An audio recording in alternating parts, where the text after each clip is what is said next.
Voilà, c'est bon. Alors,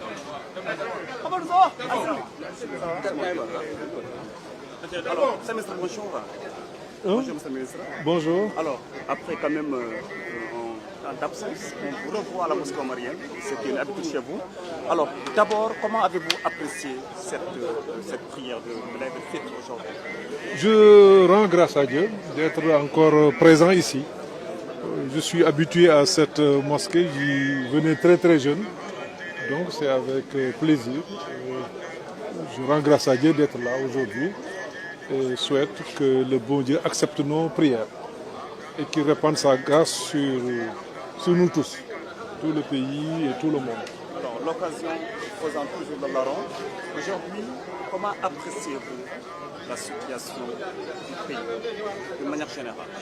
Alors, je ne souhaiterais pas m'appesantir aujourd'hui sur les questions politiques. Nous sommes venus ici à la mosquée pour rendre grâce à Dieu, prier.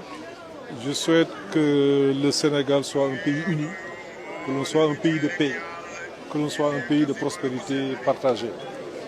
Maintenant, je reviendrai très prochainement pour m'appesantir sur les questions de tous les jours. Questions vraiment, sur lesquelles nous donnerons notre point de vue, notre appréciation. Maintenant, le reste, on prie. Monsieur le ministre a disparu un peu des radars. Non, je n'ai pas disparu des radars. Non. On n'a pas vu ces temps-ci avec l'actualité. Oui, mais non, vous savez. Qu'est-ce que vous préparez?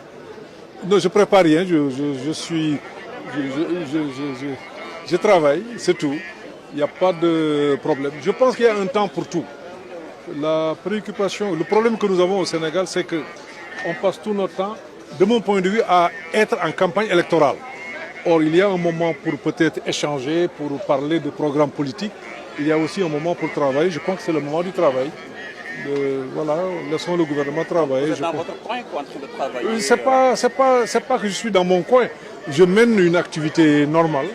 Sauf que peut-être je ne suis pas dans les médias, comme peut-être vous l'auriez souhaité. C'est uniquement ça. Il n'y a pas de problème. Alors, s'il vous plaît, sur la base du discours du Khalif qui a beaucoup insisté, qui a déploré aujourd'hui certaines insultes qui sont devenues récurrentes au Sénégal, il a demandé quand même, pas seulement à la jeunesse, mais à tout le monde de savoir raison garder, de se contrôler et d'œuvrer pour la paix. Ce discours vous a intrigué, sans doute?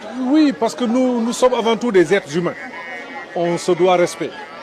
On se doit considération. Je pense qu'il y a des dérives que nous constatons, notamment sur la place publique. Je pense que l'appel de l'imam doit être entendu